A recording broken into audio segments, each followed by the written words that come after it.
ஓம் முருகா சரணம். வாழ்க வளமுடன். வெற்றிவேல் முருகனுக்கு அரோகரா.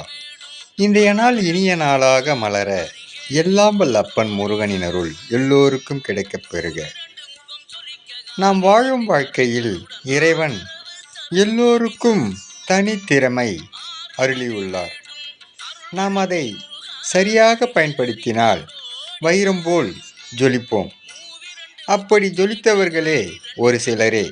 ஆனால் இங்கு சிலர் தேவையற்றதுக்கு முயற்சி செய்து காலத்தை கடந்து விடுகிறார்கள். தனது திறமைக்கேற்ப முயற்சி செய்தால் வாழ்க்கையை வென்றுவிடலாம் என்று அப்பன் அருளுகின்றார். அப்பன் முருகன் அருளால் சகலமும் பெற்று வளமுடன் நலமுடன் வாழ எல்லாம் வல்ல முருகனின் அருள் எல்லோருக்கும் கிடைக்கப் பெறுக. ஓம் முருகா சரணம். வெற்றிவேல் முருகனுக்கு அரோகரா. வீரவேல் முருகனுக்கு அரோகரா. முருகனின் மகன் ரவி முருகன்.